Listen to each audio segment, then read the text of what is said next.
What's good, sports family? We have a blockbuster trade between the Kansas City Chiefs and the LA Rams. Yes, let's get into it now. Pretty much the Rams received quarterback Trent McDuffie, one of the NFL's top young corners, and that's it. As for the Chiefs, they received a 2026 first-round pick, the number 29, a 2026 fifth-round pick, a sixth-round pick, and a 2027 third-round pick. So they get a first, a fifth, a sixth, and a third. But just know that 3 of the picks are this year's draft, and 1 is next year's draft. Now, this move is considered a blockbuster because McDuffie is an elite player at a premium position, and being traded for multiple picks is a big shift for both franchises, just to let you guys know. So, why the Rams do this? So the Rams are all in for contention. The Rams struggled in the pass coverage last season, and McDuffie is an immediate upgrade for the defense that needs more shutdown ability in the secondary. They're trying to maximize the remaining prime years of quarterback Matthew Stafford and head coach Sean McVay window to win. So adding a top corner helps them compete now rather than later. McDuffie brings proven production and can be signed to a long-term deal, solving an important roster need. Now, why the Chiefs make the move? Well, as you guys know, McDuffie is under contract for 1 more year and likely to command a big extension, which could strain the Chiefs' salary cap and roster flexibility. Now, the Chiefs finished poorly last season and now need to reset through the draft. Turning a premium player into multiple picks gives them a more chance to add young, cost-controlled talent. Then last but not least, strategy mirror previous Chiefs moves, like trading prime assets for draft capital when they choose long-term roster balance over keeping short-term star power. So I'm gonna give you guys his stats for not only his career but also his recent season. So we'll do career stats first. So he played about 55 games in his career, 246 tackles, 178 total tackles, 5.5 sacks. Pass defended 34, 3 interceptions, and 8 forced fumble. He has been a consistent playmaker in multiple defensive categories, not just traditional coverage stats like interception. Now, his recent stats this past year, he had 53 solo tackles, 1 interception, coverage grade 75.6, ranked 11th among 114 qualifying quarterbacks, and then coverage grade 74.7, top 17th out of 114.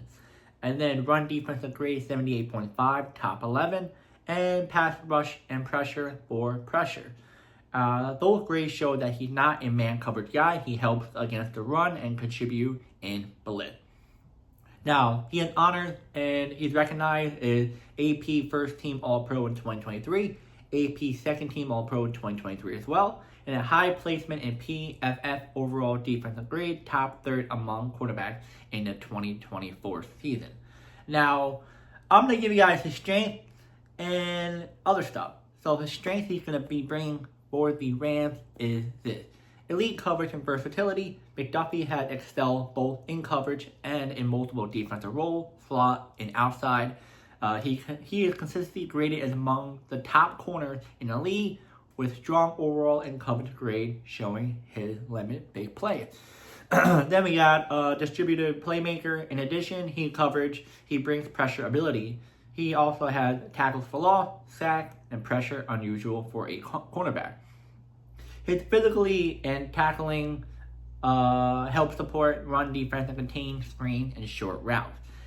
Championship and big game experience. McDuffie has a playoff and Super Bowl experience with the Chiefs, meaning he's been tested against top offense and high pressure situations. And then last but not least, downfield impact and game control. While his interceptions aren't huge, his coverage consistency in a low passer rating ranked targeted shows quarterbacks are often trying to test them. And then a hallmark of elite corners. So the fit for Rams defense and need match up better against NFL receiving group, give defense coordinators more flexibility in schemes, and improve third down and red zone defense. Very, very interesting that we got here from this blockbuster trade. Now, so like I said, the Rams, they're in need of getting, much more into playoff mode, Super Bowl mode, trying to win one more before Matthew Stafford retires and Sean McVay's window closes. If Sean McVay tends to get let go or retires or whatever, but he's still young, so more likely let go. So they're trying to win right now with what they got. So adding him helps a lot with that corner position because the fact that the Rams corners weren't the greatest, so they definitely want to upgrade that, and that's what they did. As you guys know, they got rid of about 4 draft picks, a first, a fifth, a sixth, and a third. 3 this year and 1 next year. That's something that they see that, they're very serious. Now, we're not sure how many other moves the Rams will be doing next. Who knows? It's still the beginning, before free agency, before the NFL draft. So there might be more trades for the Rams if they still want to compete, at the next level, which they've shown that this past playoff, So they might have to do a couple more moves since some stuff wasn't the greatest for the Rams. As you guys know, last year wasn't the greatest for the Chiefs, as Patrick Mahomes will be out the remainder of this year coming up.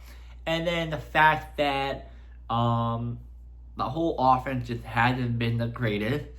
The defense, but the fact that they don't have a lot of money to really spend because sign Patrick Mahomes, have Travis Kelce, a couple of other defensive players they gave a lot of money to. So their money's kind of tight because they cannot give him the money that they want to give him. And the fact that they're just trying to rebuild right now. I mean, it's a good start to rebuild right now if you're a Chiefs fan. I mean, you guys were dominant for how many years already? Time happens, stuff happens. So you're going to have to start now instead of later, which will hurt much later on if the Chiefs start later on to rebuild instead of now. So you guys get about 4 draft picks this year with on top of your other draft picks. So you have a good amount of picks overall to definitely get started right away. Now, the Chiefs may not even be a playoff team because Patrick Mahomes will be out for the whole season. I'm not sure they're going to draft a quarterback, but they might with as many picks. Maybe that quarterback will start, but it seems like the Chiefs may lean for a veteran quarterback to start this year and then bring Patrick Mahomes back because it doesn't really make any sense, but who really knows what they do this year. So who won this trade? Who lost this trade? I'm going to say right now the Rams won this trade because, yes, I know you give a first-round pick, a fifth-round pick, a sixth-round pick, and a third-round pick next year, and, the other 3 with this year, but you don't know how they're going to pan out. You have no idea. It could be trash. It could be really good. Who knows? But for now, the Rams win this because you get one of the more younger cornerbacks in the league. Definitely the Rams will honestly extend him to a long-term deal. And if everything goes well for the Rams, they win a Super Bowl, they win automatically. Now, if for some reason the Rams don't, win one this year or they don't do good the next couple of years and the Chiefs do really good with drafting players, the Chiefs will win it. But right now, the Rams won this trade. As some of you guys may think they didn't because of how much draft picks, but a first, okay. A fifth, a sixth, all right, we're not sure. And then a third, okay, just don't know how they're going to pan out. But, yeah, guys, let me know in the comments who won this trade, who lost this trade, how you guys feel about Trent McDuffie going to the Rams. I like it. I love the upgrade. As the Chief, hey, it is what it is. You can't afford him. Got to get something out of it. And, yeah, I'll see you guys next video.